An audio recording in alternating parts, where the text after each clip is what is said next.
আসসালামু আলাইকুম। আজকে রেসিপি দেখার জন্য সবাইকে ওয়েলকাম জানাচ্ছি। আজকে আমি আপনাদের একটু ভিন্নভাবে কাঁঠালের রেসিপি আপনাদের দেখাবো। আপনারা তো অবশ্যই কাঁঠাল বিভিন্নভাবে খেয়ে থাকেন। তো আজকে আমি আপনাদের একটু ভিন্নভাবে জুস করে আপনাদের দেখাবো।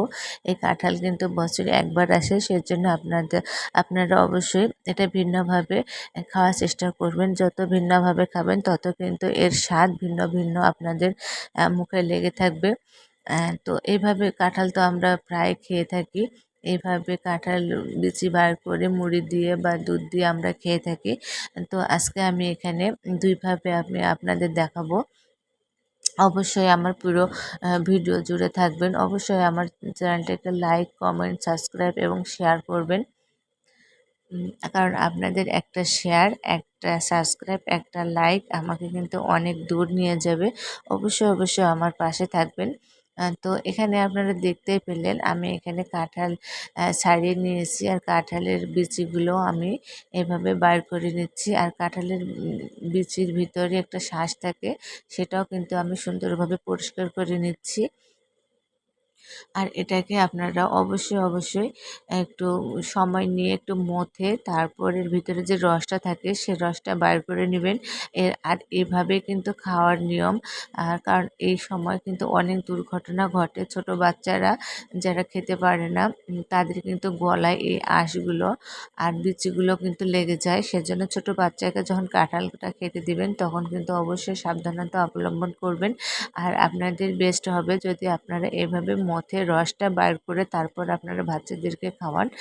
তাহলে কিন্তু এটা সেফ থাকবে, আর কোনো ভয় থাকবে না। তো এভাবে আমি ভিতরে যে রসটা থাকে সেই রসটা কিন্তু আমি বাইর করে নিচ্ছি। তো আপনারা এভাবেও খেতে পারেন। তো এভাবে দেখেন আমি এখানে শাঁসটা বার করে রসটা বার করে নিচ্ছি, আর কত স্মুথ হয়েছে। এভাবে খেলে কিন্তু কোনো রিস্ক থাকবে না, খেতেও কিন্তু এটা অনেক মজা হয় খেতে। তো আপনারা এভাবেও খেতে পারেন। মুড়ি বা খই বা দুধ আপনারা যে কোনো যেটা থাকবে সেটা দিয়ে আপনারা কিন্তু এভাবেও খেতে পারেন। আর আমি এটাকে একটু ভিন্নভাবে আপনাদের দেখাচ্ছি। এখানে আপনারা আপনাদের পরিমাণ মতো যেরকম আপনারা খাবেন সেই পরিমাণ মতো আপনারা তালের রস কাঁঠালের রসটা নেবেন। আর এখানে স্বাদ মতো লবণ আর মরিচের গুঁড়োটা নিয়ে নেবেন। আপনারা এখানে কাঁচা মরিচও ইউজ করতে পারেন। তো কাঁচা মরিচের চেয়ে শুকনো মরিচটা দিলে কিন্তু আরও অনেক বেশি মজা হয়।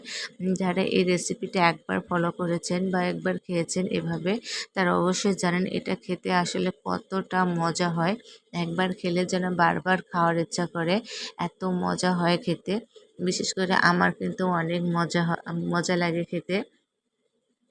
তো বাসায় অবশ্যই আপনারা ট্রাই করবেন, আর ট্রাই করে আমাকে জানাবেন আপনাদের কেমন লাগলো আজকের এই রেসিপি। তো আজকে আমি এভাবেও দেখালাম, আর আবার অন্যভাবেও আমি আপনাদের দেখাচ্ছি। আপনারা আবার এভাবেও জুস করে খেতে পারেন। তো এখানে আমি দুধ নিয়ে নিয়েছি, এটা কিন্তু খাঁটি দুধ, গরুর খাঁটি দুধ। তো আপনারা এখানে প্যাকেটের দুধগুলো নিয়ে নিতে পারেন। এটাকে কিন্তু আপনারা কয়েকটা বলক তুলে এটা তারপরে আপনারা চিনি বা যদি আপনাদের কাঁঠালটা বেশি মিষ্টি হয়ে থাকে তাহলে চিনি মেশানোর কোনো দরকার নেই। তো আপনাদের স্বাদ অনুযায়ী আপনারা চিনিটা দিয়ে দিবেন। আর এখানে কিন্তু আমার বলক উঠে আসছে। এখানে কয়েকটা বলক দিলেই হবে, বেশি বলক দেওয়ার দরকার নেই। যেহেতু এটা জুস করব একটু পাতলা হলে কিন্তু এটা খেতে অনেক মজা হয়।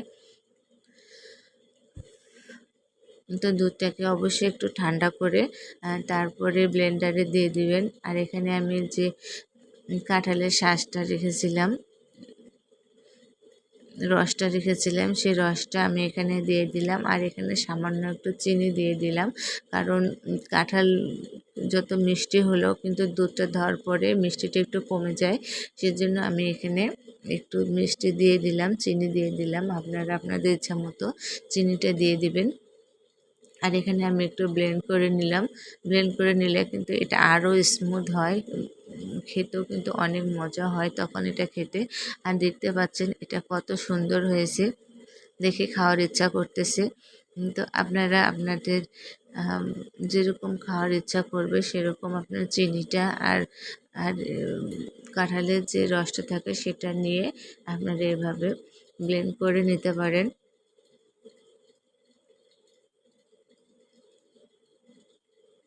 তো এখানে আমি দুটো গ্লাসে নিয়ে নিচ্ছি, নিয়ে তারপর আমি আপনাদের দেখাচ্ছি এটা আসলে কতটা সুন্দর হয়েছে দেখতে। এটা অবশ্যই আপনারা একবার হলেও বাসায় তৈরি করবেন। এটা খেতে যে এত মজা হয় খেতে, তো আর যদি আপনারা একবার না খান তাহলে আপনারা বুঝতে পারবেন না এটা আসলে খেতে কতটা মজার, কতটা সুন্দর হয়।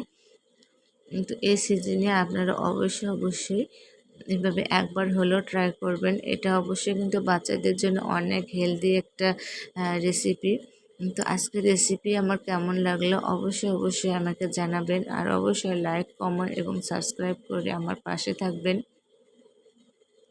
যারা ইতিমধ্যে আমার রেসিপি ফলো করেন, আমাকে সাপোর্ট করেন, সবাইকে ধন্যবাদ। আসসালামু আলাইকুম।